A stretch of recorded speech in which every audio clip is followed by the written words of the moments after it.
not of soul. This is Bass Talk Live. Your host, Mark Jeffries and Matt Pangrack. BTL is brought to you by Lowrance, Lose, Strike King Lures, Bass Cat Boats, Ducket Fishing, Spro, AFCO, Big Bite Baits, Sunline, and TH Marine. BTL coming at you.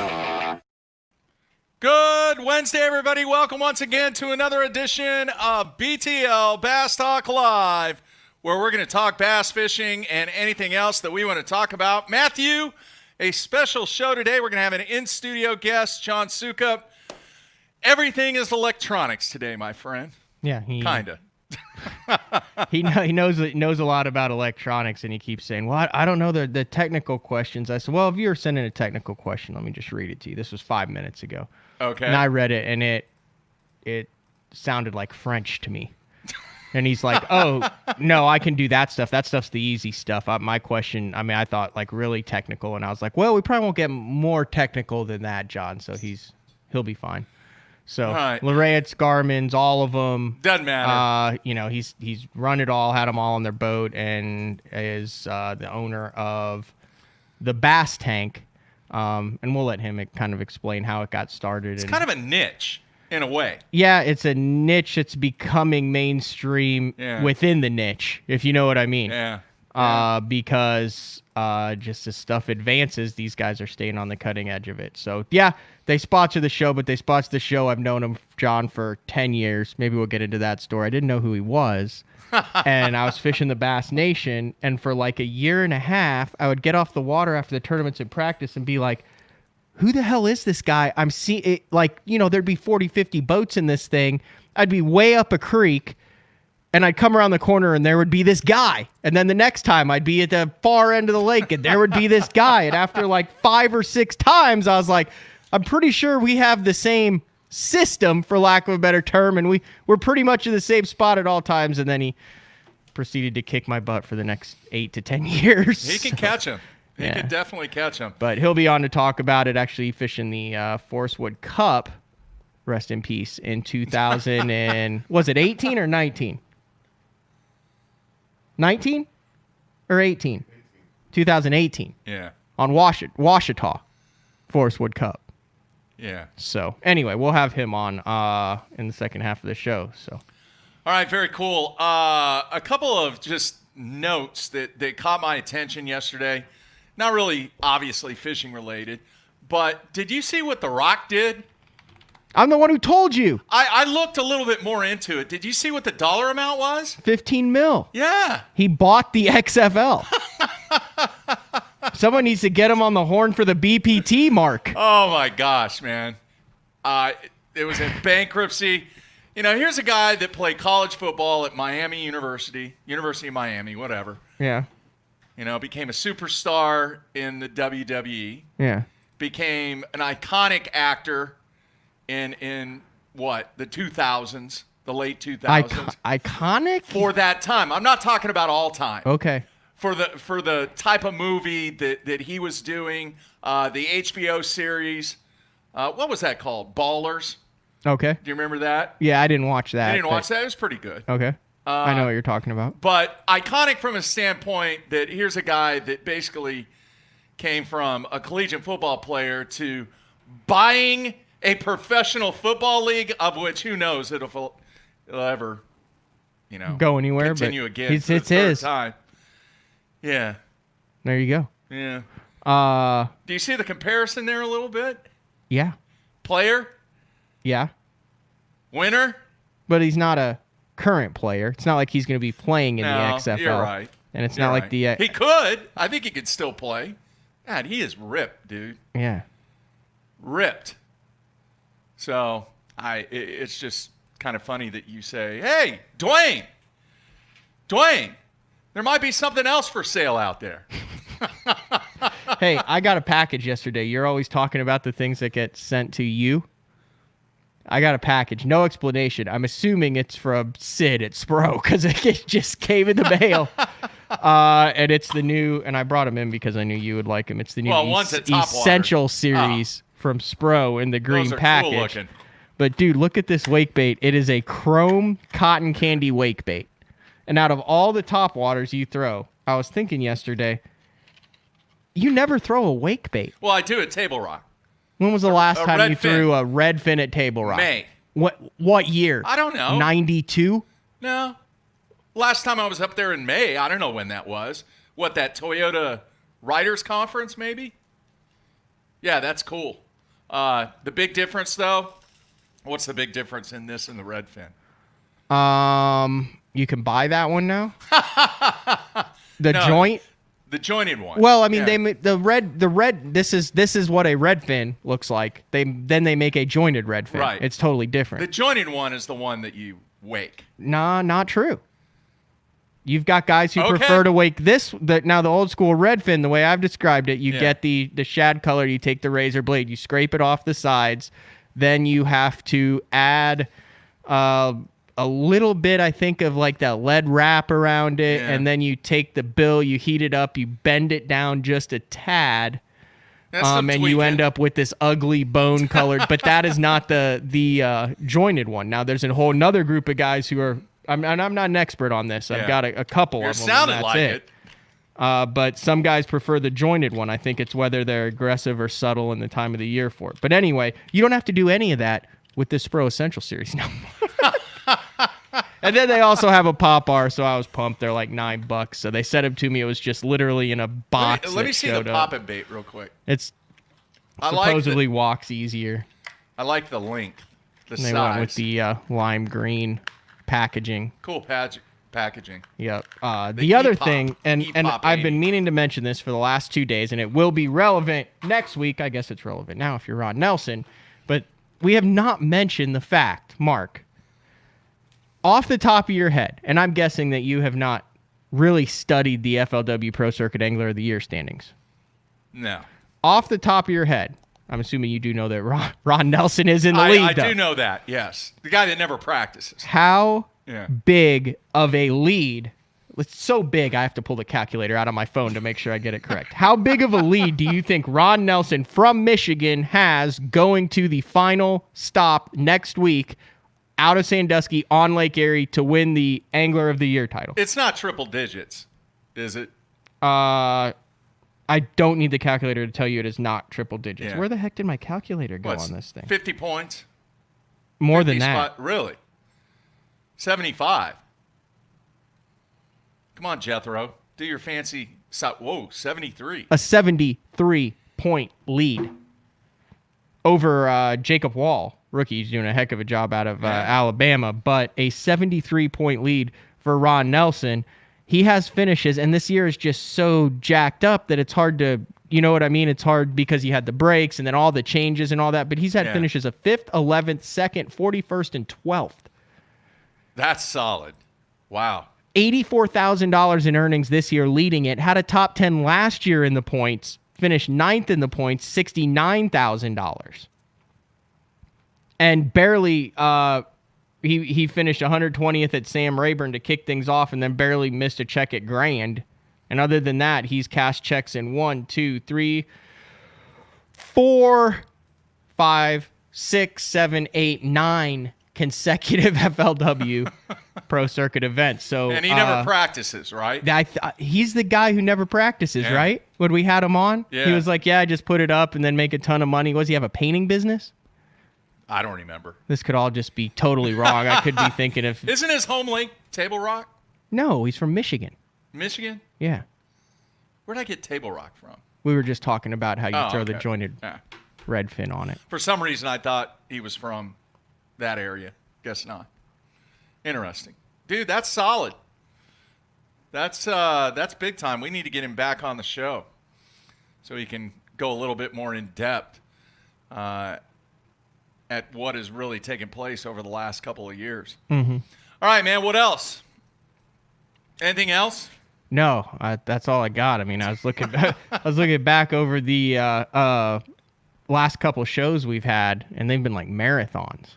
Yeah. 2 hours, but really good stuff. So kind of a different spin on today's show, but something that we've had in the works for, 5 or 6 months? Yeah, the other thing is, too, if somebody out there wants to call in on the Sunline hotline instead of writing a novel, you can do that. We'll see if we can pull that off with getting you tapped in on the Sunline hotline to ask John a couple glitches on the YouTube feed this morning, looking at the comments, and everyone what's saying wrong? it's kind of flickering on and off. The feed is acting up for them. It's a YouTube deal, not your deal, Mark. It really, honestly, this time is not a your deal. Not my deal. But if that continues, and I know guys are still watching it on there, you can just click over to the basszone.com, right? Correct. And watch it there. Just click on the Wednesday show tab right there. Yeah. Couldn't tell you on that. All right. Let's do this. Let's take a break, and then we will come back with our special guest. Oh, they had an update. Josh is saying that YouTube had an update. People are not having issues with it. Imagine that, an update with glitches. The first time ever. Right, John? There's never any updates on electronics, ever. No, never. He's on top of his stuff. Yeah. All right, coming back with John here in a few minutes. Everybody stay tuned on a Wednesday.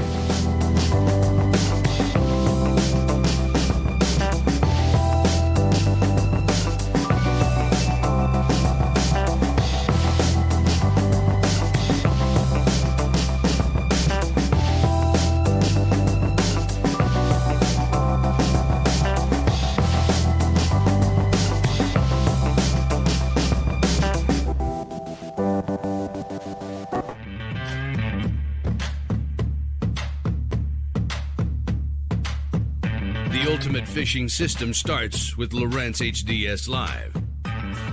The best fish finding tools, from chirp sonar and fish reveal to side scan and down scan imaging, and complete touchscreen control from your trolling motor to your big motor.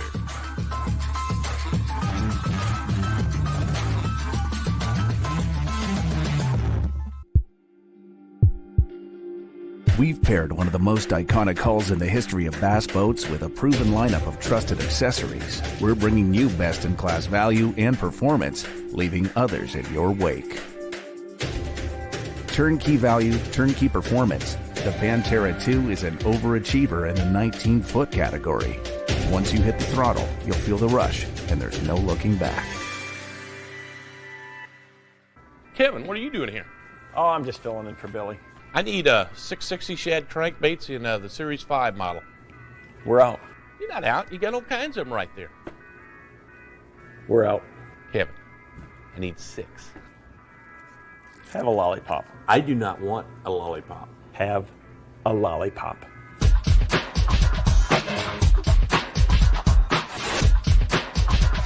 Do you have it in sexy shad color?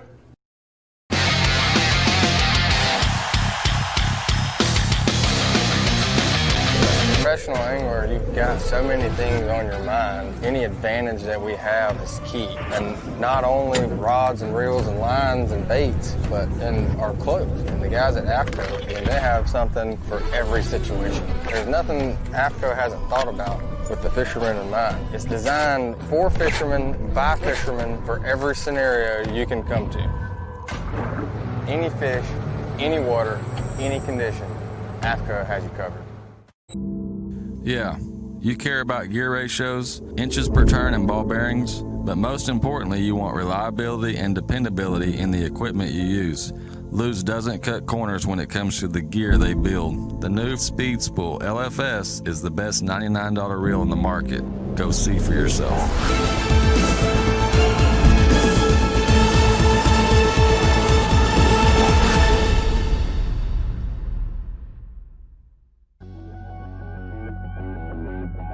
The name SPRO says it all. SPRO stands for Sports Professionals. When you look at the pro staff that SPRO has brought on board over the past 15 years, it's been pretty incredible. I mean, one got it just then. From the development of the rock crawler to the McStick, from the Fat Papa to the Little John series, when you tie a Spro bait on, you know it's been designed by a professional to get the job done.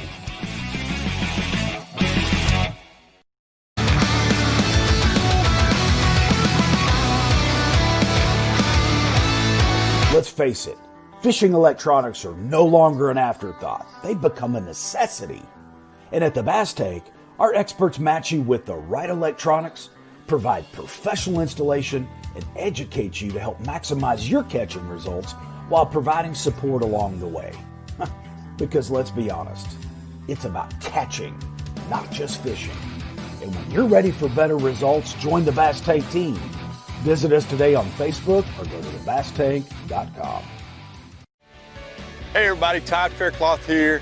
Want to show you one of my favorite braided lines, SX1 30-pound Sunline braid. I use this braided line for a couple of different applications, and one of my favorites to use for this line is a swim jig.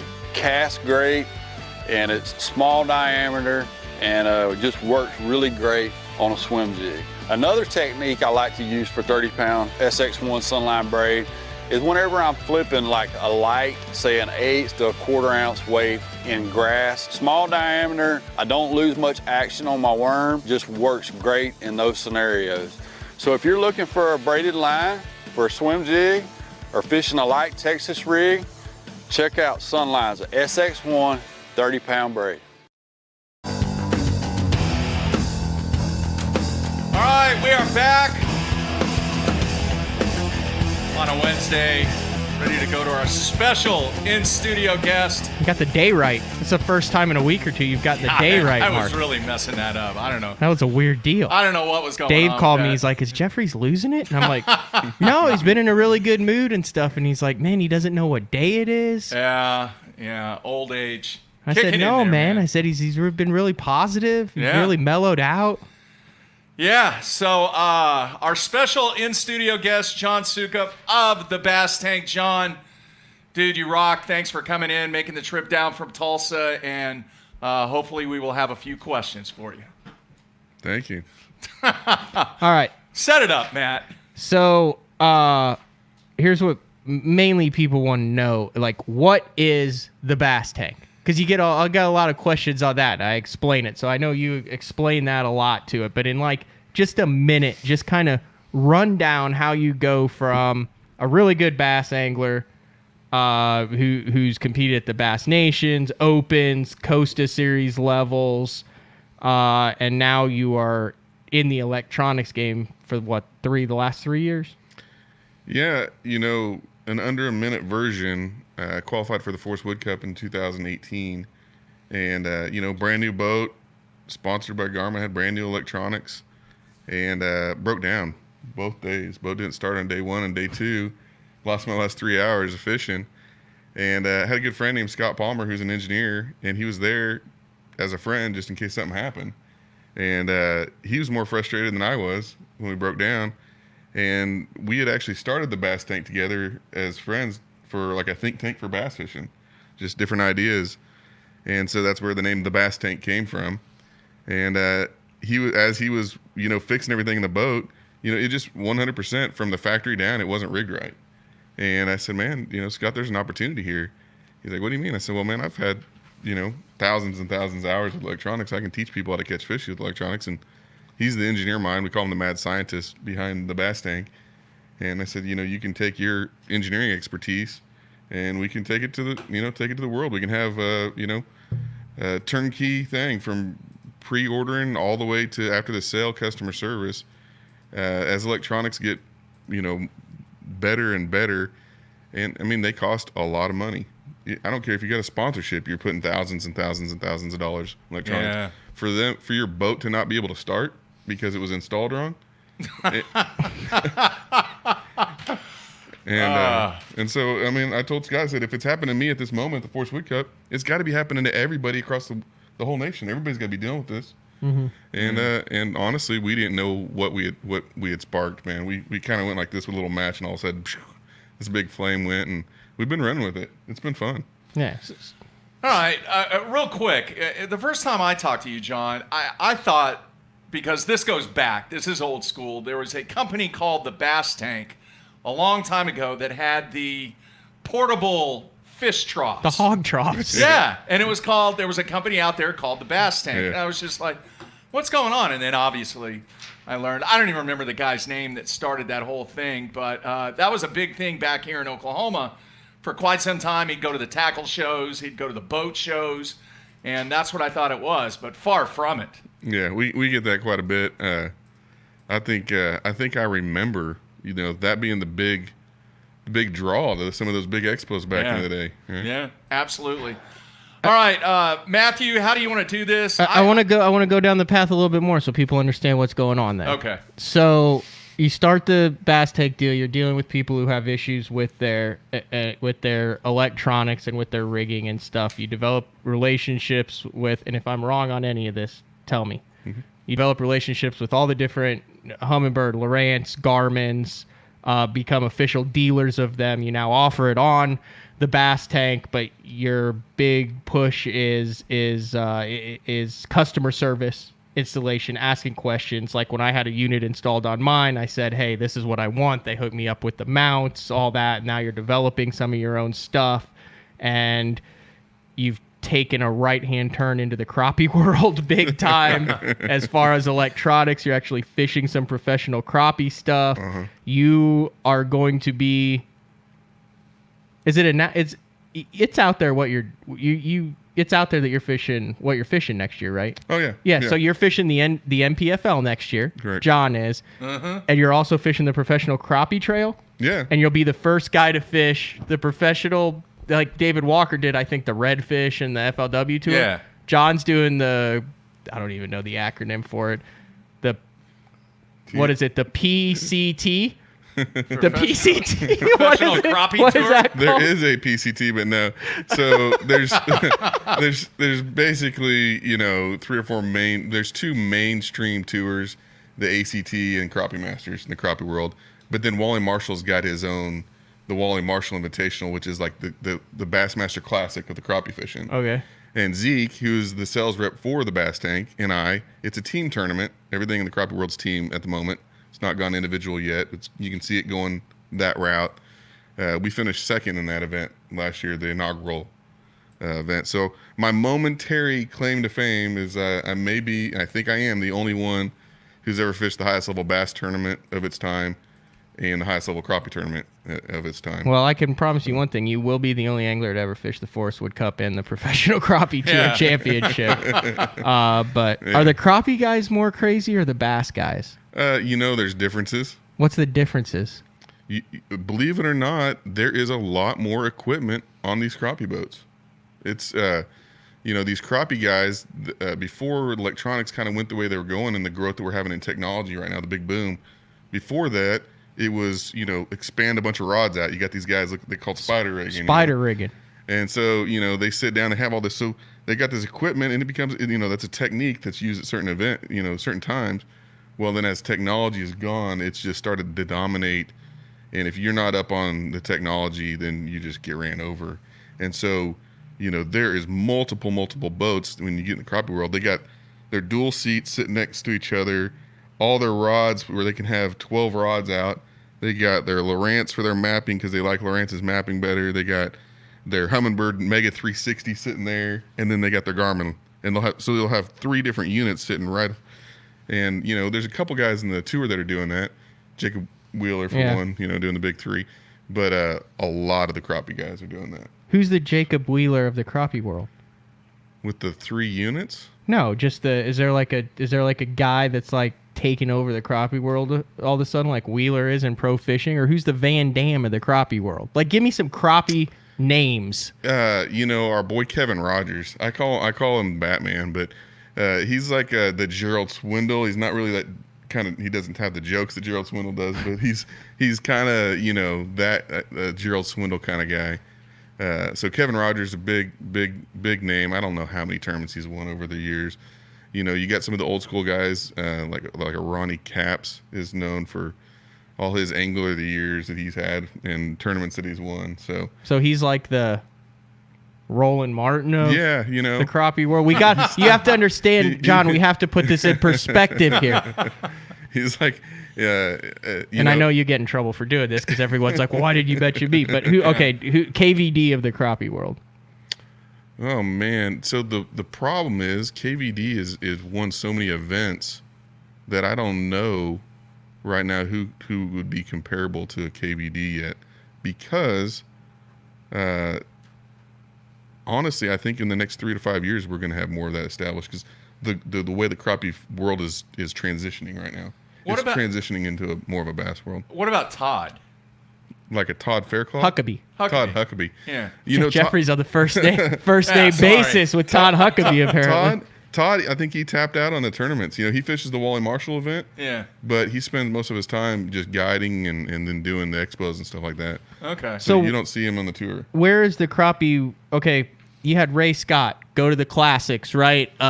Classic up in the airplane, crazy stuff, 15 bass on a stringer, weigh them in. Right. We just had the 50th classic. Where is the professional crappie world in relation? Like, are they 10 years in, 20, 30? Has it been going on as long and we just don't pay attention? Yeah, no, it's been going on. And yeah, no, you haven't been paying attention because you're what I call a bass hole. I was okay. If you follow me on Instagram, you will know that I've been obsessed with crappie for the last year. It's 100% because of John. Yeah. Yeah. No, I would say, back in the good ESPN days, right when you knew something was about to happen with the bass world was going to break open, and it's about right there. Obviously not on the monetary side because the whole economy was better at that time, but Wally Marshall's event is the biggest thing in fishing next to the Bassmaster Classic. I've never been to an event as big as Wally's event. Besides, the Bassmaster Classic blows it away. Like freshwater one weekend tournament events. Yeah, it's a three-day event with an expo, and everybody's there. It's actually a really big event, and as a vendor there for the Bass Tank too, hey man, we made sales, and you can't. Those events are all about the vendors making money, and everybody made money. So this next event this year is supposed to be, it's being held in Branson at Table Rock Lake. And the way they're doing it, so most all crappie events down to the time now, they've allowed minnows. Wally Marshall's event, all artificial lures. So no minnows, which for us last year, it was a benefit to us because as a bass fisherman, a couple things. I'm not used to using minnows anyways. And then secondly, as a bass fisherman, you're getting 7 to 10 bites a day. You're doing something special, right? You're on them. Well, crappie guys, man, they're used to coming out and catching 100 fish. Well, we didn't get to practice like everybody else did because we're setting up the event and just various different things. We got about 2 days on the water. And so we did a lot of graphing during our practice. But when we did try to get bit, we couldn't. It was really, really hard. Well, all the crappie guys, mentally, they just had given up because they couldn't catch 100 fish a day. And they couldn't use minnows? No minnows. Oh, so no minnows and a slow bite. And so for me as a bass guy, I was like 5 bites, man. We were on them, we got to figure it out. And so there was only 3 guys that I think there was 100 teams that Lake Hamilton event, and I think 60 of them blanked on day 1. And Wally just came out and said, if you blank on day 1, you don't deserve to fish day 2. And then boom, they were all cut out. I like it. Dude, yeah. I've heard some stories, and I've only known Wally through he was at a Lose deal, one of those rider conferences, and like Wally is like a mythical figure. Yeah, it's like Wally shows up when Wally shows up. He does it, and everybody's like, "Dude, that's Wally, man!" Yeah. Like he just let Wally be Wally. He's like the Roland Martin figure of that crappie world. Like everybody knows it. He's doing the Ray Scott thing too right now, as far as developing something that no one else has done, and no one else believes in. He has a vision, and it's really good for the crappie world, which has been really good for the Bass Tank.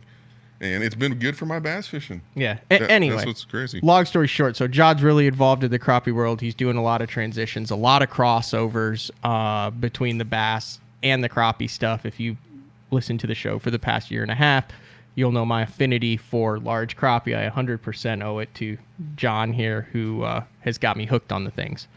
I still haven't went yet. Counting you still down, haven't taken me. I'm counting down the days to October. I've decided I'm not a huge summertime crappie guy. I enjoy it, but not as much as the fall, winter, early spring stuff, the trophy hunting. Mm-hmm. All right, you ready to get to the questions? With that, hopefully understand what. I mean, do you have anything else you'd like to say before we I qualify mean, the electronics technology, the boom that's going on in the fishing world right now. It's similar to the Apple phones, and the things, the Google, and how that, we kind of know how the patterns of things work like this, and so it's hitting the fishing world really hard and heavy right now, and so, you really need a team of people to be able to help you from the beginning if you're looking at electronics, how to get into it, because you look something up and everything is good. Everywhere you look, it's good. If you go to Garmin or go to Lowrance's websites and you're starting to do your own research, you will find out that everything they're trying to do, they're starting to say everything's good. But the truth is, you can't buy just everything there. So you need to have some people that actually are fishermen that can ask you the questions of, what kind of boat do you have? What kind of fish are you looking for? What are you going to be competing? Is this for fun? Do you have grandkids? All those different questions. That way we can get you tuned into the right product. So you need it, like I said, you need a team of people, and that's what we have at the Bass Tank. There's not just one. We all have our strengths. I'm the guy in the group that says, okay, I'm going to show you how to take this and actually go find and catch fish. Scott's the engineer guy. If you want to get super, super down the engineering world of it, he can do that and play all day long with that. He was, control systems engineer until he went full time with the Bass Tank. And then we got Zeke, who's just a crappie fishing nut. And so, you get on the phone with him and he can talk crappie fishing all day long and get into all the, all that. So, we got mechanics that are installing, we have just a whole different group of guys that all have their niches. So the main part of this, though, is how to take electronics, how to get them on your boat, and how to make you a better fisherman. So that's what we do. All right, good stuff. All right, the first one, I'm going to give this to you, John. This is a long question. I would just like for you to respond via email or have one of your guys respond, because he's a longtime fan. I'm talking about Mike in New York. And that was that one I read to you earlier. Do what? He knows how to answer. I might be able to pop that one off. Here. I'll do it. Here, you want me to give you the highlights of it, then you can answer it? Yeah, I'll... Here, I'll hit you with the question. So you know what the setup is. He's got the 9. He's got a couple of Lowrances, it sounds like. Right. This one might have required some talking before the show. Well, that's why I said, hey, you got another one then? If you have another one, just move on to the next one, and you can answer that one on email. Answer that one on email. I can sum this up for you guys pretty quick. So basically, he's got some Lowrances, but he's wanting to go and he's wanting to get live scope on. He want to put front sonar on, but he wants to keep his Lowrance units going, which is very common. Yeah. You don't have to just switch 100% over to the other. So question number 1, he wants to know what gauge wire should he run. You need to run minimum of 10 and up to 8 gauge wire to your 1022 that he's looking at. And he says, he wants to know if his live scope basically needs to have its own power supply. And the answer is yes, it needs to have its own supply. And he wants to know, in addition to the Panoptix live scope, down and forward could also get traditional 2D sonar for that transducer. No, your live scope is not going to run your 2D. So you're going to either run your 2D off of your existing Lowrance, or you're going to need to get a unit that runs 2D, and your 1022 will not run 2D unless you get a 1022 XSV. So I will respond to him in an email. Okay. There'll be probably a lot of guys that have these same kind of questions. They're Lowrance homers, right? They love their Lowrance, but they just want to add a live scope on there. And that's 100% feasible. And so people just need to know, what to expect out of each one of those units and how to wire them together. Here's my question that I run into a lot and talk to a lot of guys and a lot of guys on tour. Like, how important is independent wiring for units, and how much of the problem do a lot of guys with electronics have that they're not getting the right amount of power, or too much, or not, because of how it is wired, not because of that the unit is installed incorrectly. It's just the power source. That seems to be big in the electronics world the more I get into this. It's huge. And so I'm gonna like I said, I'm gonna answer this a lot like the simpleton version, because that's how I am in the fishing world. The voltage and stuff to your electronics is like oxygen to the brain. Without oxygen, you're not thinking right. And so there's a lot of that oxygen that can either be pinched down by just power supply, power consumption, having too much. These electronics, man, they are pulling a bunch of power. And so, our standard, battery setups that we've had in the past, they're really not set up for that. So independent battery supply, independent lines, having your breakers set up right. I have switches to every single one of my units, even my lines. I have different controls, so I can cut this one off, that one off, that one. I can do whatever and control it depending on the length of day, or maybe I just don't want it. How can you tell if you have a power issue? Like, okay, I'm a guy. I've got a bass boat. I want to put two 12s up front, right? Mm-hmm. Two HDS Live 12s. I know how to operate them. I know that I've got them dialed in.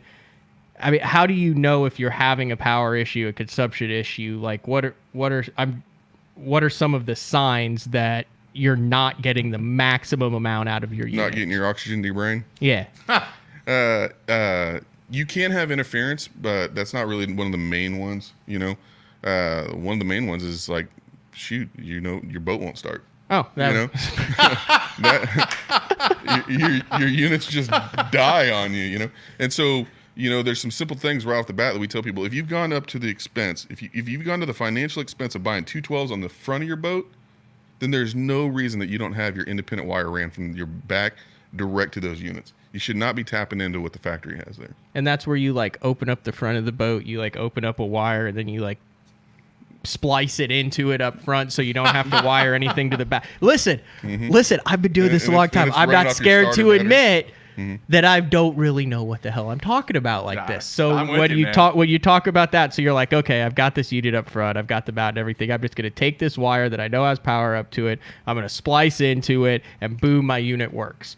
Whereas what technically you should be doing is saying, okay, this unit is drawing so much, it needs to have its independent power source. So I'm going to take a wire, and I'm going to, however you finagle it down the side of your boat all the way to the very back, so it is directly connected to your power source and not drawing power out of something else that already had power, and then you end up with a spaghetti mess underneath your graph in the front of the bow. Fair assessment? Yeah, we've actually seen Romex, and that's not right at all. Wow.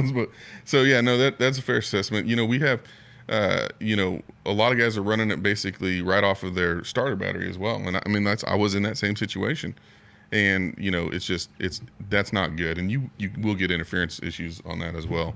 So, we really try if there's room in there to get independent batteries set up. Interference, you're talking the graininess on the screen. It's not very as clear or bright as you would hope it to be. Yeah, and then just confusion. These units become they're more computers nowadays, and so they got their own processors, and so they're processing the information that's coming in. Well, if there's any kind of interference, guess what? The processor's not going to work right. It's going to be confused. So you might not be seeing what you even really need to see. Yeah. There you have it. All right. I want to try and get to these questions. I have a quick question. Do they make 5-bank chargers? Do you know? I don't know about 5-bank. We got 4 banks. I know. So if you have a starting battery, 3 trolling motor batteries, and another battery for your electronics. Lithium batteries is how you solve that. Okay. That's why I asked. That's the next thing that we're going to. I have them in my boat.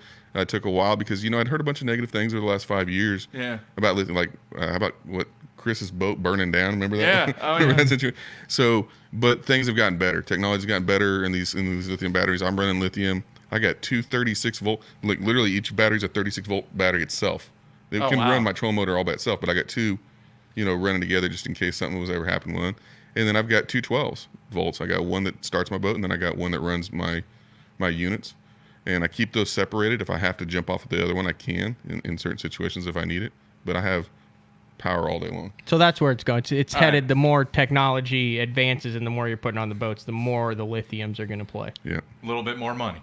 Just a little bit. Just a little bit. All right. Scott in Virginia wants to know, let's see here. He has a Humminbird 7 G2. What do you set the SI range at? Well, okay, so side image range is going to depend on what you're looking for. And you need to establish going out whether you're looking for structure or whether you're looking for fish. If you're looking for structure, you can set in depending on where, I guess it depends on what situation you're at. If you're in a muddy, shallow lake, you really can't range out far anyways. But if you're in any kind of lake that, has got a harder bottom, you're going to be able to range out farther because you're going to be able to see that return. If you're looking for grass lines, you can range out a little bit farther. So on average, if I'm looking for structure, I'm going to be in about that 70-foot range. If I really want to start looking for fish, I'm gonna range it in. I'm gonna be more at the 40-foot range, and so on average, I'm gonna be most of the time. I'm in my boat because I'm kind of wanting to do both at the same time until I decide. I'm gonna be in that 50, 55 range. Once again, depending on the depth that you're in, the deeper water. You're in. Explain why you can see fish at the 20, 40, 50 range and why you can't see fish at the 80 to 100 range and how that works on the side imaging. Okay. So, the farther that you're ranging out, basically, if you think about, like I said, I'm going to bring this all just down to like common sense stuff if I can. The farther you're looking out, the farther you're looking out. So you're focused on that, on looking out far. All right. So everything down this way gets tightened up. And so you're just not seeing those return. Those things are there, those fish are there, but you're just not seeing that return. So when you range in, the cone angle becomes more like this. So you're actually using, even on your SI, when you're using your side imaging, your DI is running. Your straight down imaging is running at the same time. And that's where that black area is between your boat to where you first start seeing that bottom. You're going to see that. And that's what typically you're picking up your fish off of anyways. So you're taking your side imaging, you're utilizing more of that down imaging to be able to pick up those fish. So it's a little bit of the trajectory, the angle that your cone's going down when you do that. All right. A guest wants to know, do you have any tips for side image on lakes that have grass and heavy vegetation? His HDS seems to be less effective when there's a lot of grass. Yeah. And that depends on the grass's depth, and it depends on what kind of grass and all that. So, I'll tell you a cool story. I almost won a Bass Nation Regional one time. Ended up getting passed by this little guy named Matt Pangrak, and I lost on day 3. But before that, I was dominating day 1 and 2. We were on Gunnersville. This is a grass answer. Okay. We were on Gunnersville, and, the first time I'd ever been on Gunnersville, fishing was tough. You couldn't catch fish, and I heard Gunnersville, man. I came out there expecting I had these big old swim baits like this. I have to tell the story, too, about the time that Matt sabotaged me by blinding me. Remember when you pepper sprayed me? Oh, yeah, with the sunscreen? That was awesome. Yeah, anyway, back to the Gunnersville story. But it was at Gunnersville. I remember the pain. It just hit me all of a sudden. So fishing was super tough, and then I wasn't expecting on Gunnersville all these boats, hundreds of boats everywhere I went, 100 boats. And I go to this pocket, 100 boats, and I wasn't used to that yet. And so I end up figuring out a little bite on some grass edges, the thicker matted edges. Every time I come across one, I could get a bite. But the problem was I couldn't idle them because boats were everywhere. So I ended up going out. I think midnight was cut out the last night or the night before, whatever. And sun went down around 9, and I went out and took 3 hours and idled at night. This was before they said no night idling. Yeah, it was legal. Yeah, midnight was the cutoff. Because I remember we were all staying at the same place, and all of a sudden you hear, and we're like, we're literally on the balcony drinking beer, and we're like, where the hell's John going? And then we all went to bed. Yeah. And so I went out. Gunnersville, it's got the hydrilla and the Milfoil hydrilla. It's hydrilla, right? Yeah, I think it's got both. Yeah, it's got a little bit of mixture of both. And so I was able to take that side imaging, and what I was looking for grass edges and the thickest edges that I could find. And so, when I was out away from the grass, I could, range out to the 70-foot range and just see the tips of it.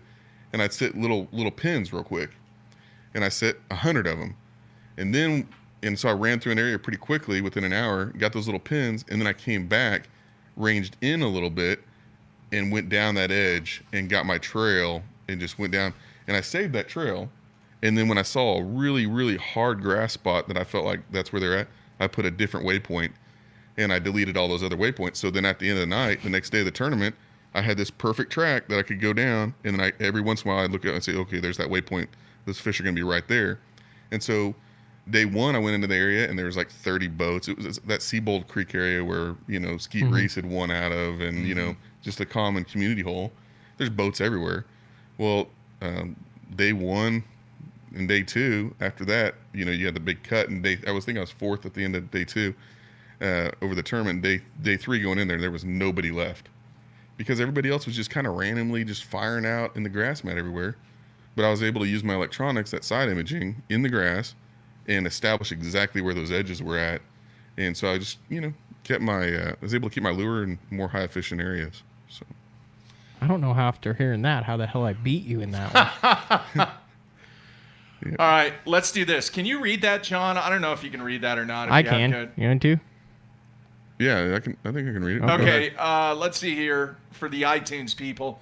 Is there a way to accurately compare the power of different brands, or is it like stereo equipment where the watts are advertised, but it's not a true comparison? Yeah, so Scott, this is definitely in Scott's category, and that's one thing that he's been wanting to do is actually test some of these things himself. But we do go off of the manufacturer's amperage and things that they're recommending, and that's how we create the amp hours and try to establish what kind of batteries and stuff that you need. So we've had success going off of that. But I will tell you that going into depth, Scott has some theories that there are some, I don't know if you want to call it cheating going on with exaggerating. Yeah, well, it depends. Like you can decide, your amp draw, it could be at startup or it could be at the continual, throughout the day.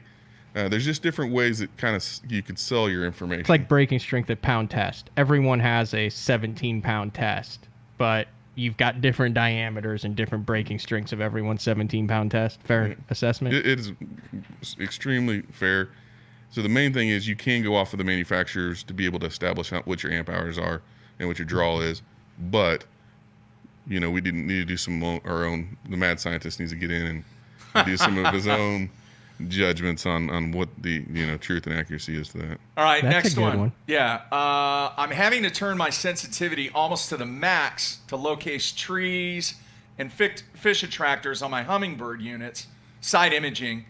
I'm used to Lowrance, and this wasn't the case. What's up with that? Well, once again, there could be several different things. One thing with hummingbird that we hear a lot about, though, is you need to go and make sure your transducer's level in water. If it's kicked at a little bit odd angle, you're not going to be able to pick up those returns as much. So that is one simple little thing you might go to, and it's not level when the boat's on a trailer. So just you kind of have to get out, maybe even in the water a little bit, and make sure that thing's level. But sensitivity is one answer, but then you also have on your hummingbird, you're going to have two different choices of what hertz you're sending out there. So I'd have to know a little bit more about what his setup was to be able to answer that. Okay, let's see here. John wants to know, do you run the latest version of LiveScope software or pre-perspective use? Yeah. Version of the software? Yeah, so there's no way of going back. Once you go and get updates, you're not going to get permission to go backwards. So pre-perspective, there was some advantages to that software, and then so since perspective has come in, there's been, I'm going to say, some flaws in the processing stuff, and if you're having any of your, I'm running the latest update. I'll just put it that way. But I'm happy with my latest update. Now, with that being said, I run the 8600 series of units, which is the top end of GPS maps, and a lot of guys that are running the Eco Map series, which is a series down from that, they're not as happy with their updates as I have been with mine. So I run the latest updates, because I want to know ahead of time when customers call in what issues they're having, and I've experienced it myself. And then if you're having any issues with your updates, you need to call in to customer service and basically notify them, and they're going to start a case, and they'll send an engineer after that. They're sitting in there waiting for any kind of issues. So that's the advice that we have. But I run the latest updates and always will. Okay, here's my question then. So a professional angler once told me, when you get your unit dialed in, you know what it's looking like. Do not under any circumstances click the yes when it says, do you want to update? He's like, it's working now. It'll work forever. It's fine. So what? You don't got the latest? He's like, I haven't done an update in 2 years and my crap's still working perfect. He's like, do not update. But then I get it. So I don't update now. And every time it says, well, do you want to update? No, I don't want to update.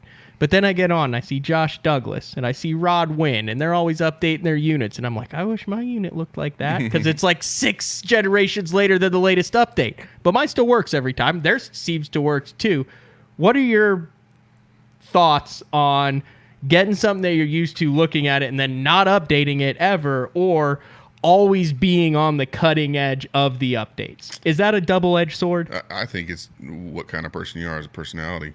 You know, I think if you're the kind of guy that's not really high tech, doesn't really want to mess with it too much, and it's working for you, then, you know, then do it as long as you can. But because software is so integral at this, you know, it's actively working now, where before it wasn't as much active. You know, a lot of this stuff,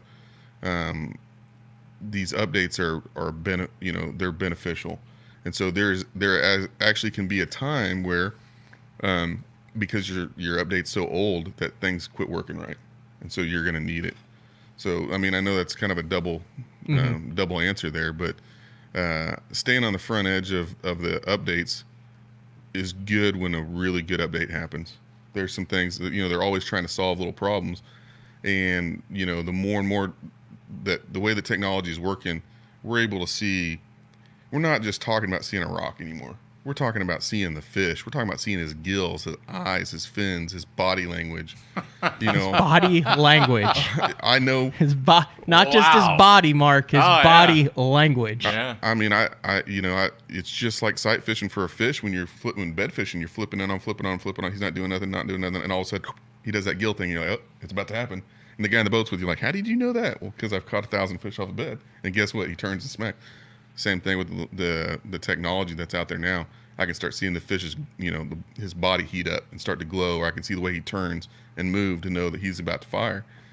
So if you want to get that in technical and want to get that good with your electronics, you have to stay on the cutting edge of the updates. You have to. All right.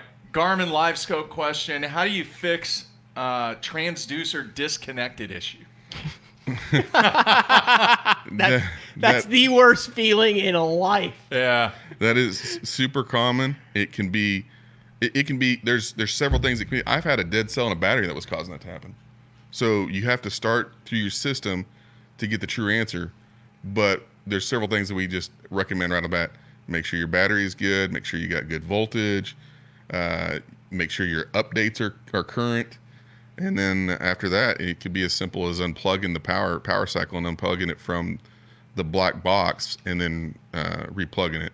But something in your system is in error for that to happen, which could be potentially the black box itself could need to be warrantied out. So we once again, I need a little bit more information on that. We have to walk through to troubleshoot that. But that's the deal with the Bass Tank, with the customer service that you guys have, as far as having an issue, calling, running through everything, talking with someone regardless of what type of unit you have. Because let's face it, I mean, he's talking about these are computers, and I think people, you know, you get a bad rep, you're like, oh, I'm going to pay $3,000 for this thing, and then it's not going to work sometimes. But take an iPad, a laptop, anything, and just go shake it for an hour straight and bang it up against. I mean, look at the punishment that's going through these things, and you're taking them on and you're taking them off and plugging them in. And stuff's going to happen. I mean, it's going to happen. You can't do anything with technology and beat it up like that. I mean, you would shake anything here and it would break immediately.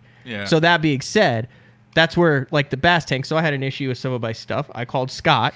Scott was like, hey, I'm like doing stuff right now. I'll call you back. He called me right back. He ran me through 8 different options. None of that worked. He said, okay, it's this then. I'll have it ordered today. I'm like, well, I'm not going to be here tomorrow. And I know this is an extreme case. I'm just saying this is stuff that Bass Tank will do. Yeah. They're like, oh, my boat's in the storage unit. I'll leave the key under the mat. They came, got the freaking key, went to my storage unit, replaced the thing. I came back 2 days later, and my stuff was working. That's the benefit of, like, the Bass Tank there. We did ask for Matt Pingrack autographed jerseys. Like a dozen of them. Joke's on you. I've never had a jersey. Yeah. All right, let's go to the instant feedback on basshunt.com. Thomas in Virginia, we addressed that. He talked about the lithium batteries earlier. All right, Jason from Alabama wants to know, when do you scan at 800 versus 455? I think the difference is in the depth range and then also whether you're wanting to see, fish or structure. Fish are going to pick up a little bit better in the lower numbers, and then, your structure and stuff can pick up a little bit on the higher. So there is definitely times that I'm going to test things out if I get out on the water, whether I'm looking for grass or hard bottom, whether I'm looking for just the clay transition into rock, things of that nature. And then the depth is going to be a big factor. Once again, if I'm looking for a little bit different distances and stuff, that's when I'm going to change my sonar and decide which route I'm going. All right, Jared wants to know, what about using those Milwaukee drill batteries to run live scope black box and units? Yeah, I mean, there's some guys that are doing that. There's product out there. Sea Light's got a converter that they're using. It looks pretty cool. We're going to do a little bit more testing as far as, to be able to talk to people about the longevity of the battery, but it's something that's working, and it's pretty cool little system. All right, Joe wants to know, should I use primary wire or duplex wire for my electronics? So that's definitely a Scott question, but you're going to need to use your marine wire, and I don't know exactly. I can't remember exactly which round. Maybe Scott will text me or whatever and get that answer to you guys. All right, let's see here. 2 HDS Lives, 1 bow, 1 console. Want the bow unit to use the unit GPS, but use 0.1 for heading settings.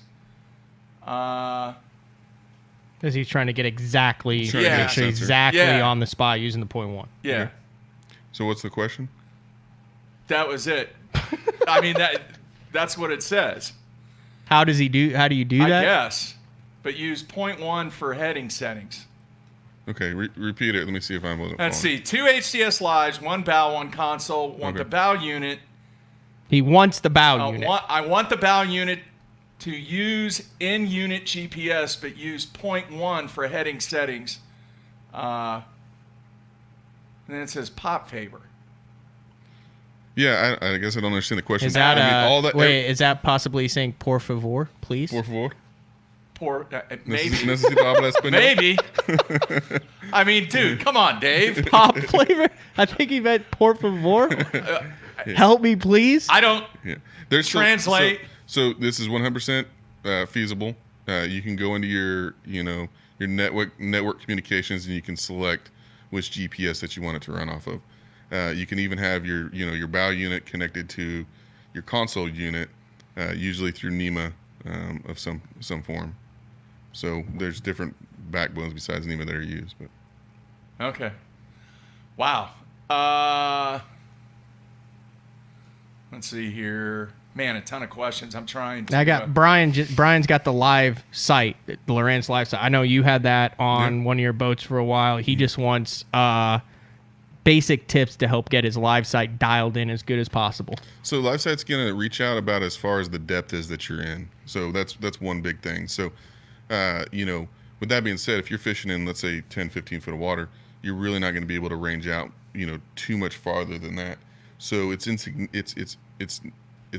not good for you to range out your live site to 80 to 100 feet if you're only going to, your screen's only going to be reading the next 20 foot out from you. Okay. So, one of the things that you do is I never set it on auto range or auto depth. I control that range and I control that depth. The settings as far as the sensitivities and stuff like that, depending on the situation that you're in. But I'm going to say that that's one of the biggest things that people don't know about is that, you get this ring, because if you're in 5-10 foot, it's not going to look out much farther than that. So based on your depth. Mm-hmm. All right. And then I got one more here on the YouTube Which on the one is YouTube it? Mark. He says it's Bass Fishing CT Connecticut. Yeah, it might be Paul Mueller. He said Helix DI on bow gets interruption no matter what settings in 25 plus foot of water. Any suggestions? It's going to go back to that same thing. I would need to know how the whole system's working, how the power's getting to that Helix, the transducer. We have a lot of guys, believe it or not, and this probably is not his situation. They're running their electronics off of their batteries for their trolling motor, and we get that all the time. And that's such a no-no. Do not do that. Do not have your electronics running off your trolling motor batteries. And so anytime And Humminbird's wiring, they're kind of known for that. And I forgot the technical term for it, but certain loops, when the wiring is ran in certain ways, can create interference.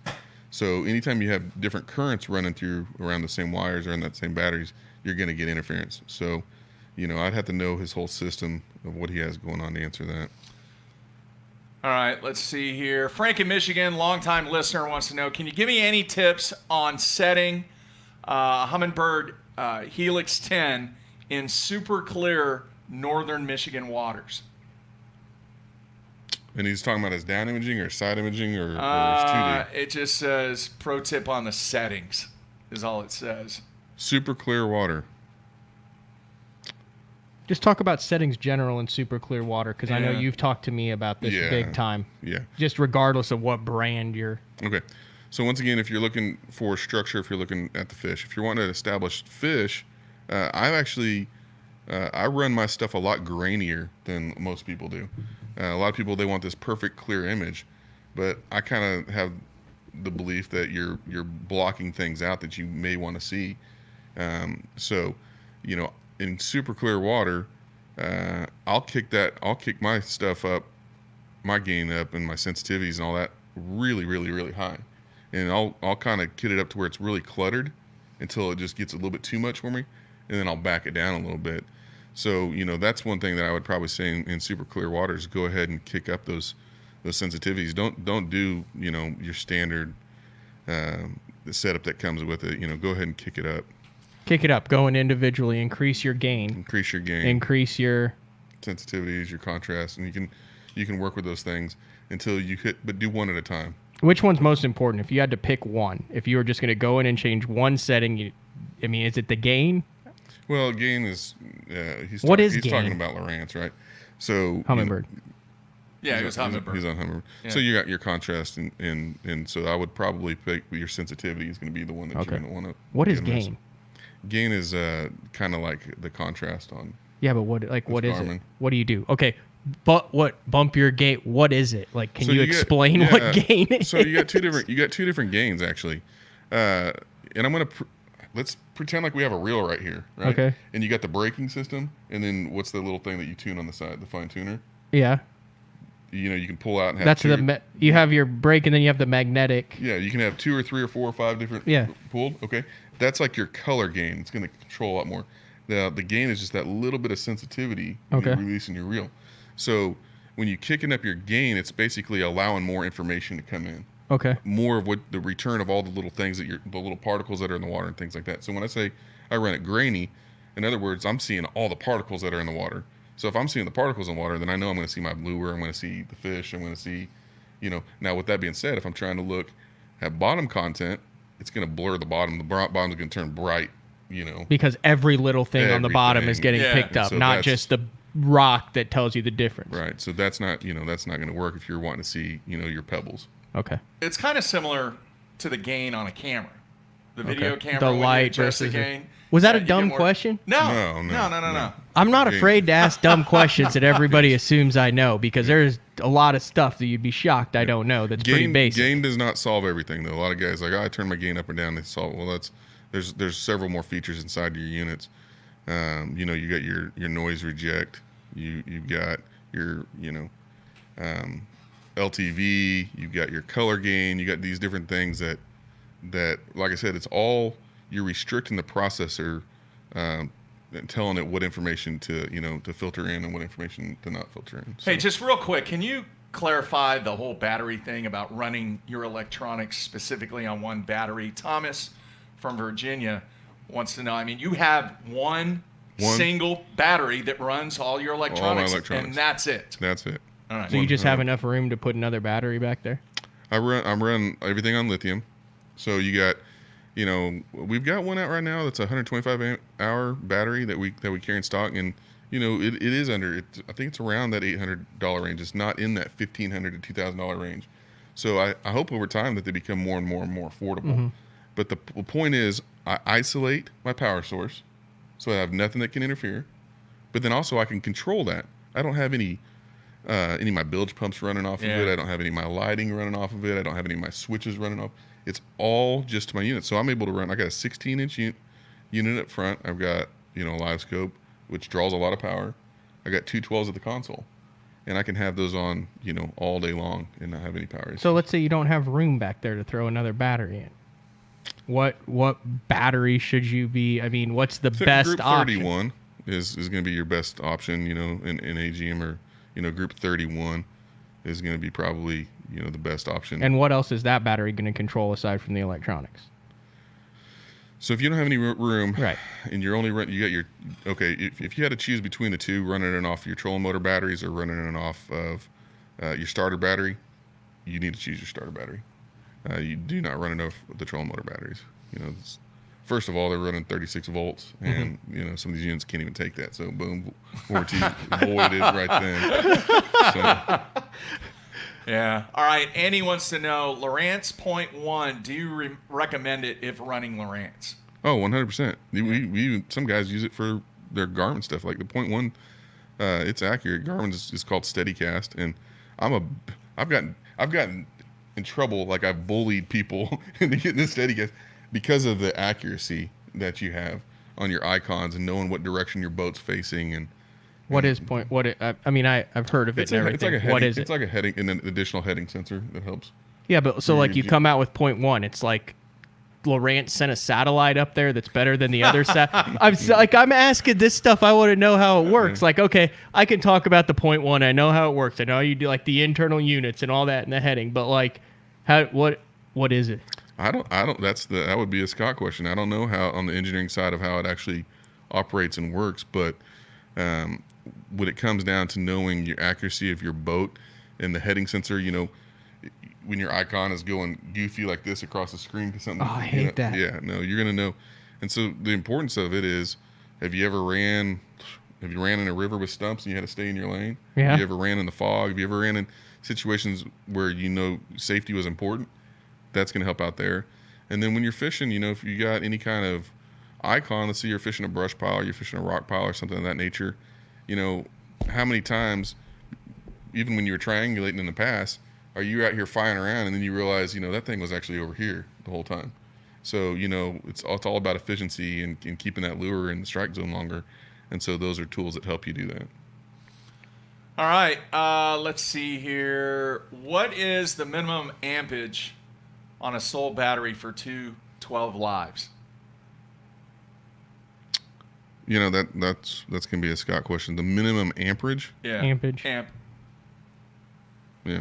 That's going to be a Scott question. Okay. It sounds like you're playing with fire with that. Here's the other one. Can you put a battery in a rod box or a back compartment? No. Like, let's say you run out. Yeah. You can? 100%. And so you can buy some, jump boxes. They're lithium, those little jump boxes and stuff like that. And, there are guys that have a smaller lithium battery, and they, especially a lot of the crappie guys, they have different boats than the bass guys. And we got a lot of batteries that are installed up front. Oh, he said amp hours. Amp hours. Sorry. Yeah. John Pilcher with the question. Wow. I know he's pretty good with his electronics. I don't know. I think he's a bank beater. He rarely catches them. Yeah. But that's a joke for those of you who don't know. John Pilcher has won hundreds of thousands of dollars and taken a lot of people's money on Grand Lake. One of the best out there. Probably the best going right now. Maybe. Boat is 1.5 years old. Just started getting interference when I start my boat. Sometimes the graph goes off when turning the motor over. Has never done that before in the past. So what you need to do, I'll answer this one. You need to download your waypoints to Facebook. And then, no, I'm just kidding. Yeah, we could probably bribe him on at least a anyway, spot. So it's what he's... Yeah. So a lot of people I don't know what John runs. I can't remember if it's a Ranger or what he runs. But what's happening is a lot of these wire harnesses, they're running their power through that original starter harness, and that's a problem. So right there, when you kick it up, it's that amperage draw is it's pulling everything down. So it's shutting everything. This is actually a pretty common problem, John. I mean, I had it with my own boat. And so I'm going to assume you're not running direct power to your units. It's running through that harness. You may think you're running it direct, but it's actually running through that starter harness, not direct back to your batteries. So if I'm wrong about that, let us know. So the fix is he needs to take the harness out and direct wire to the batteries. He needs to run an independent 10-gauge wire to his units. All right, let's do this, guys. Let's take a quick break, and then I put the number to the Sunline hotline out there, 405-253-5543. If you have a question, give us a call. We will try to answer them. I'm trying to get through as many as I can. Man, just getting hammered with questions here. So a quick break. Back with John of the Bass Tank. Everybody stay tuned. We'll be right back.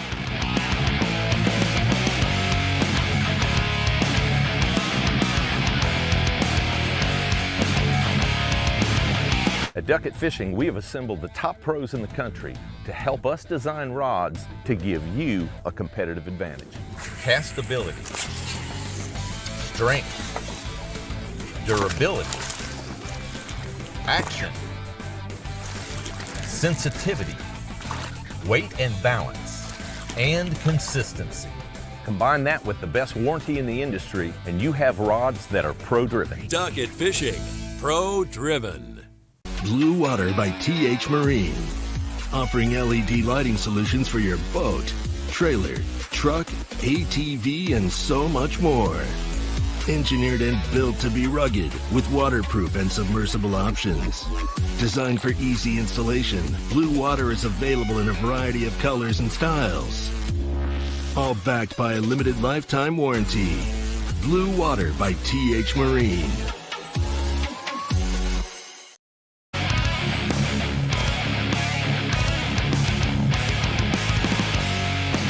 Let's face it, fishing electronics are no longer an afterthought. They've become a necessity.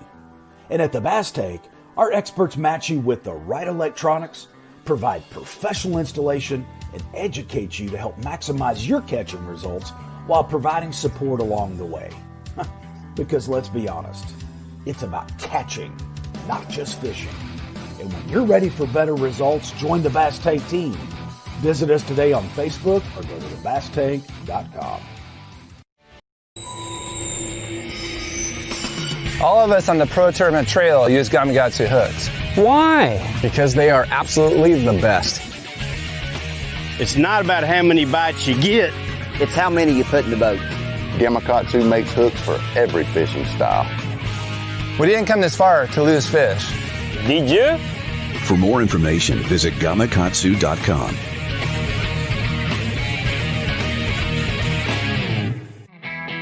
The Big Bite Baits Kamikaze Swim On is a very unique bait, and it's got a full body but with ribs to give it a bigger profile but not more plastic. It's got a jointed tail that gives it a lot of action, as well as this up and down crawl type trail with holes and ribs in it, so it creates a bubble trail almost. This bait is supposed to be fished upside down or vertical like this on a grate for a chatterbait. I prefer it on a swim jig as well, but you can also cut it down and put it on the back of a finesse jig. You know, flip it around for some spotted bass or flipping docks. Anytime you want a small, compact, little trailer for it, this is great for it. So check out the full lineup of swim-ons at bigbitebaits.com.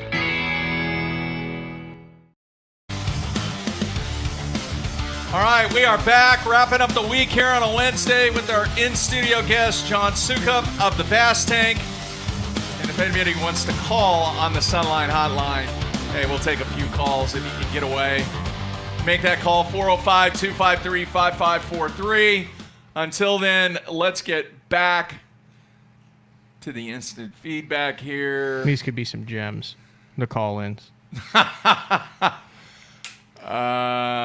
Let's see here. Man, I should have been doing this, but I was doing something else during the break. Mike wants to know tips for determining bottom composition, rock, gravel, sand, muck with any unit. He says specifically a Lowrance HDS 9. Yeah, so a couple tips that you can use is, bottom composition is going to be return. It's going to be return. You're going to see either brightness, but your color palette can really help you determine that. And depending on where you're at, what you're looking at, play with it. I have 2 or 3 color palettes that I like to use, and depending on the situation and what I'm trying to get on return, I'll change that color palette. Remember the old Lowrance? Remember the red was the hard bottom return? Mm-hmm. Remember that? And then you had the orange and the yellow and the blue, those colors. So understanding your color palettes and what those returns are. We have dozens of different color palettes, and so typically hardness of bottom is told by a bright more lighter color. Here's something that's important that I've watched John do, and I've gotten in the boat with you a lot of times, like when you're putting your boat in and you're talking about a lot of different fisheries, somewhere you haven't been, you're talking different watercolor, different times of the year. But I mean, typically I put my boat in, regardless of where I'm fishing. I'm going to turn my units on, and I'm going to start looking around. One of the things that I've noticed with you is when you go to a new body of water that you don't exactly know, you're going to put your boat in, you're going to fire up your units, and then you're going to sit there around the ramp, and I've noticed you mess with your stuff for probably 2 or 3 minutes, and then you get to where you want to start fishing first, and then you put the trolling motor down, and then you mess with your stuff for probably the first 15 or 20 minutes, constantly adjusting and messing. And that's something, and I've been in the boat with a lot of people, that's something that you do more in the first 10 or 15 minutes of being on a new body of water with you units than anybody that I've ever been in the boat with, and that includes media stuff with like KVD and AMART. Well, are you like anal? Are you like overdoing it, or just talk about how you're basing your settings on the fishery that you're on? Okay, I got a couple examples that I would probably compare that to. If you're a hunter, or even if you're not a hunter, but you have binoculars. You don't just go out and just pick up those binoculars and never adjust it everywhere you go. And so, when you first look through the binoculars, you're kind of tuning it in for the range that you're at to kind of get an idea of what you're seeing. And so, when I get in a body of water, you're exactly right. I mean, I guess I never talked about that I do it, but that's the first thing I do is I'm tuning in my units to the range that I need to see. And then when I get in the front of the boat, you probably see me mess with my live scope a lot more because I haven't had my trolling motor down. Yeah, but you're doing settings, color palettes, gain, depth. I mean, and so I'll take this into account. John jumped in the boat with me 2 weeks ago, Mark, right? And I said, hey, I'm catching some crappie out here. It's like you told me about, not big crappie. You don't have it. They're 8-inch crappie. It looks like a bluegill fillet, but they're delicious. And then one step further, 37 fish, no size limit in Oklahoma. So totally legal. And John's like, well, he didn't even ask because that's just John knows because he knows that I'd want him to. He just jumps up front and he just starts hitting buttons. And all of a sudden, in the back when you're looking for it, he just changes a couple different settings. And then the 2D on the Lowrance looks super clear. And then he jumps up front. And now my screen up front is like bright green instead of amber. There's a little bit more interference. And now all of a sudden the fish start popping out on it. Yeah. I mean, like I said, you mess with this stuff a lot. Yeah, so you need to know, you need to understand your color palettes. That's one thing. I would say pick 2 or 3 color palettes. I like an amber, I like a green emerald, and maybe the old Lowrance blue is something that when you're ranging out a long ways, that Lowrance blue is really good because the fish will pop up either white or red real fast. You'll be able to see them at a brighter, further distance. I use my black emerald when I'm looking deeper, or when I'm wanting to look into something. The returns are different. So if I'm looking into a brush pile and let's say it's anywhere near 20 feet, I'm going to probably go to black emerald really, really quickly. Now, if I'm wanting to see the details of a fish and I'm a little bit shallower, I'm going to go to my amber. And a lot of that's just experience with what color palettes actually show the detail that I'm looking for at that time. Well, now we're just talking about color palettes. Well, like I said, you got your color gain, you got your noise reject, you got your TVG, all of these things have the same, they work in different scenarios. So adjusting and learning, you like your noise reject, for instance, it's filtering information, and an engineer may say I'm wrong about this, but I'm gonna tell you how it applies in real life. It's filtering information from a distance. So if I'm wanting to look out a lot further and I want to see a little bit more of the imaging of what I'm looking at, as far as the details, I want that stuff that's close to me, I want that filtered out. So I'm going to kick my noise reject to high, right? So your TVD it's time variable gain. It looks down in the water column. So it's filtering the information that's in the upper water column so you can look down, right? So if I'm shallow, my TVG just completely needs to be off. But if I'm looking in, the 25 plus range, I'm going to start putting it on low, medium. And then as I'm looking way down in the 50, 60 foot range, my TVG may be up a lot higher. When you turn your TVG up higher, your noise reject needs to possibly come down. So when you do all this information and this all kind of goes together like this, I guess it's like an equalizer. You know what I mean? I'm sure you play a little bit like this. When you do that, a lot of times your images start getting duller and duller. People are like, oh, it's getting duller and duller and duller. Well, guess what? That's why you need to go to your color gain, kick your color gain up high, and then your regular gain, you tune it a little bit from there.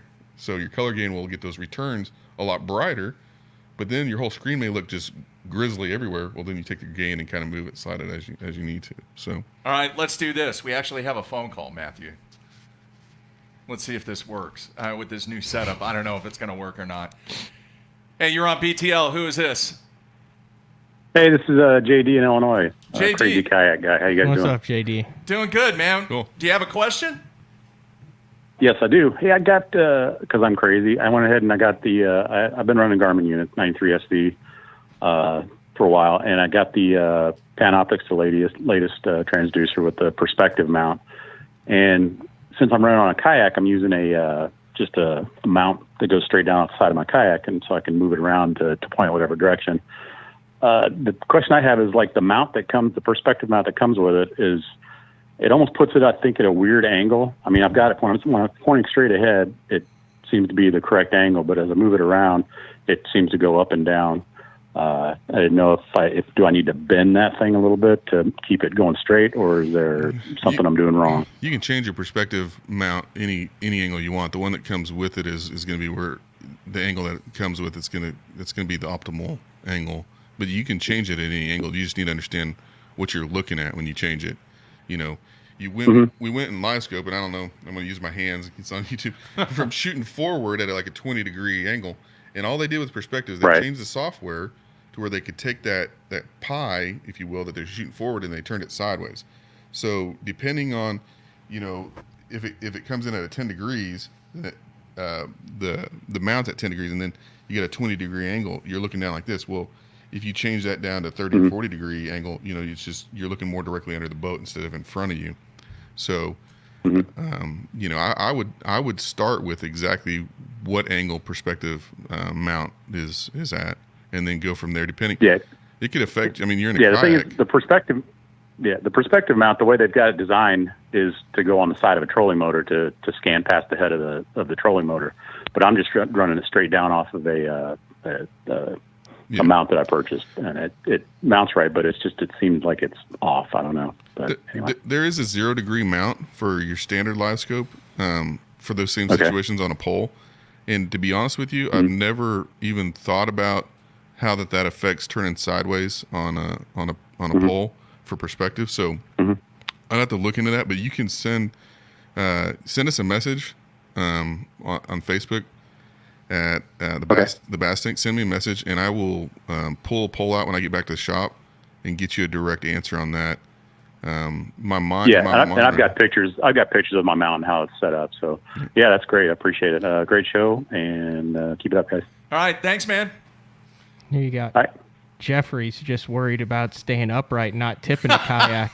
You got JD over there with perspective mode live scope on his kayak. Are you seeing a lot of kayak business growth? I don't know myself if we haven't installed much on kayaks. We did some roundabouts. We did a roundabout, and you know, here's the deal: those guys, they're out there. They can't cover a whole ton of water, not like a bass boat. Yeah. And so they need to be even more efficient with their time than we do. So I don't know how. I mean, they're spending quite a bit of money on a kayak. I mean, I would have to have it on my boat. And I've been out there in the bass boat in one lake in particular, and I was locating little brush piles. And this guy, then this kayak kept on everywhere I was going. He was going, and it's been a year and a half ago. He had it on. He had it. He had it. Is there ever a time in your time with the Bass Tank that you've recommended bending factory products? Not publicly. I'll say that. Come on, Matt. This is a question I wanted to get this before we get back. Jim was saying it was interesting to hear that Fritz was using a flasher on Champlain to find hard bottom spots better. Is that necessary? Is it true that a flasher is better when it comes to that? So my answer, just so everybody knows, I still use a flasher on my boat all the time. In Garmin, it's called the A-Scope feature. And so I have it on 2D, and then you go in, you hit menu, appearances, you know, go into your A-Scope and turn it on. They have that on Lowrance. I accidentally got it stuck in that one time. I was like, what is this flashing circle and the reason why on my screen? the reason why that I still use it all the time, anytime that I'm dropping vertically, which in the summertime is a lot, it still is the most instantaneous information that you're going to receive is going to be on the old flasher. So, he's not talking about for bottom composition, but the way the bottom composition is the return would be thicker. You guys remember that? The bottom return would be thicker. Yeah, I do. Yeah. So that's how you were telling whether it was a hard bottom or not. I don't think that it's any better anymore for that purpose. But for instantaneous information of what you're looking at right then is the quickest way to get the most.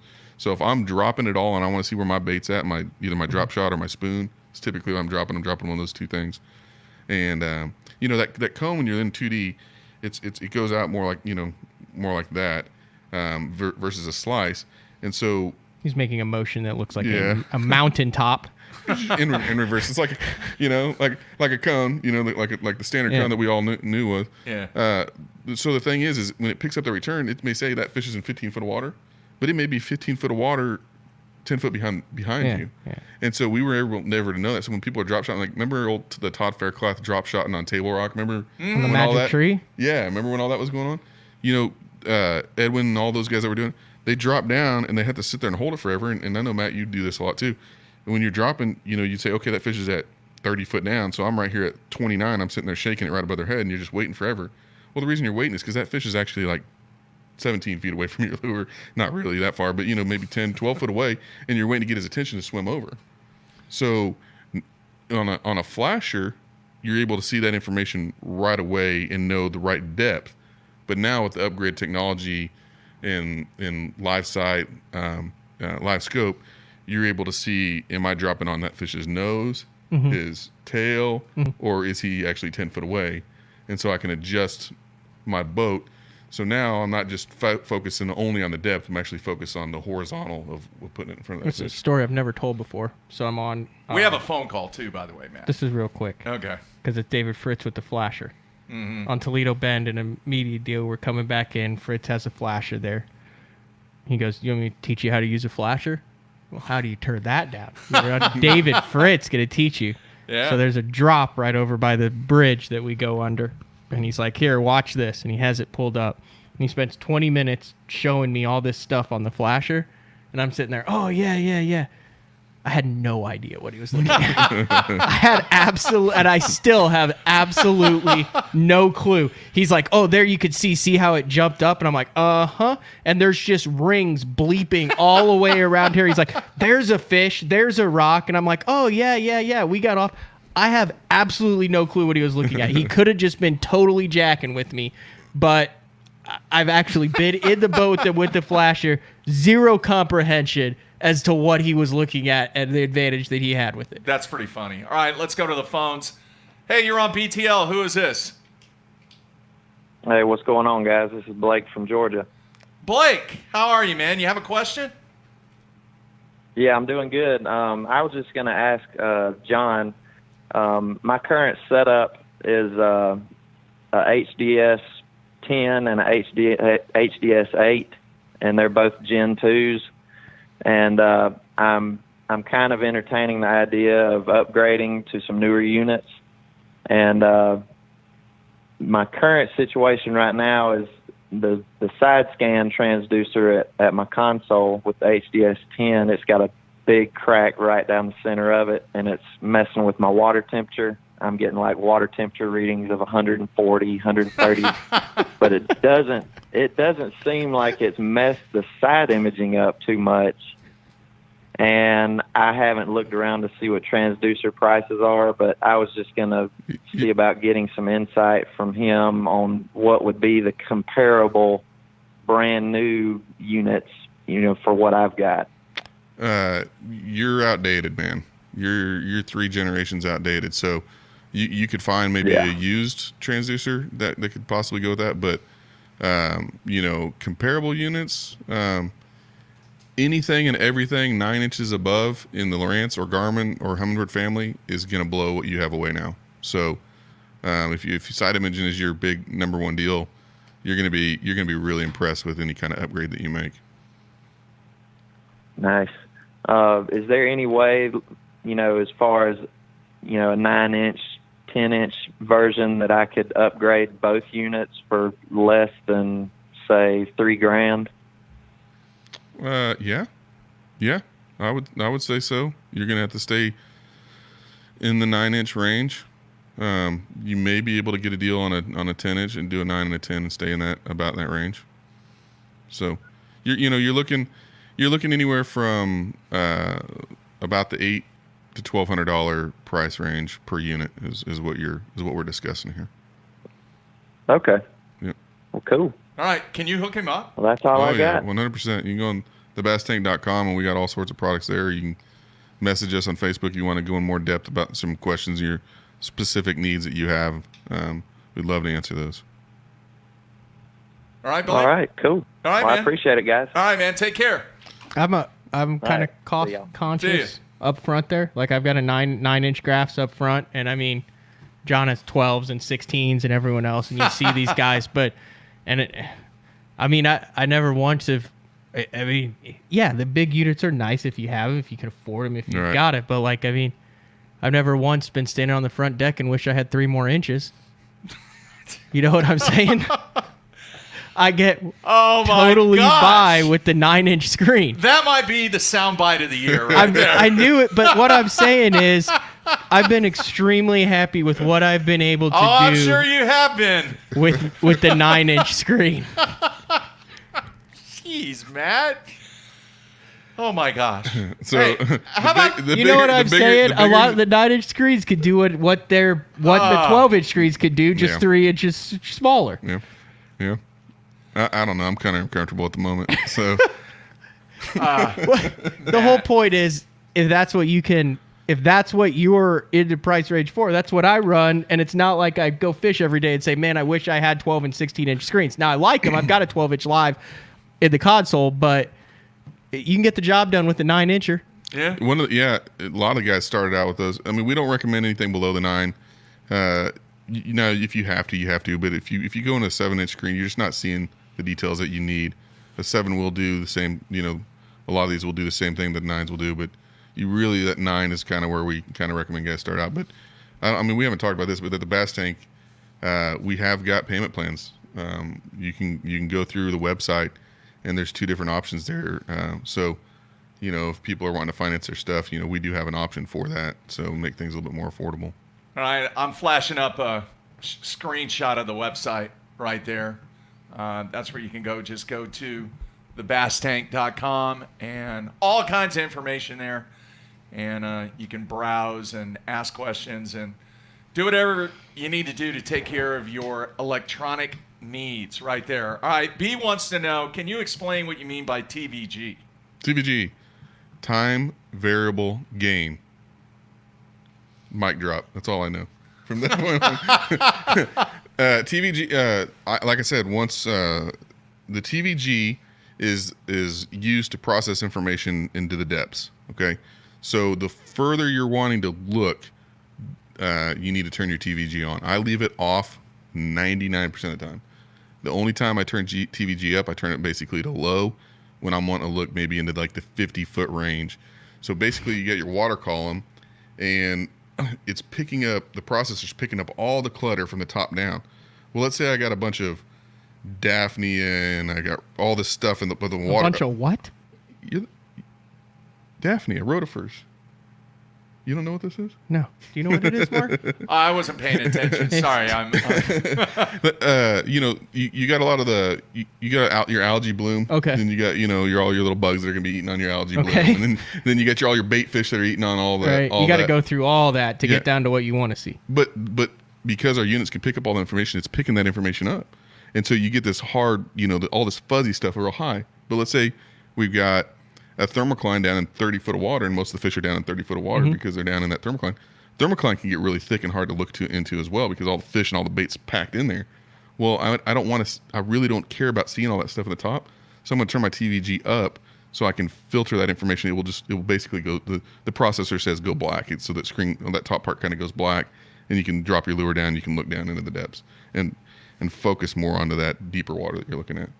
So it's basically like the glasses where you have a prescription. Some people are nearsighted and some people are farsighted. Right. You're changing it from being nearsighted to farsighted or whatever, farsighted to nearsighted, where you're seeing clearer, deeper, and not as good up close. Like I said, this is the layman's terms. This is how I've used. I got to say, like a lot of these technical questions, my first side imaging was in 2009.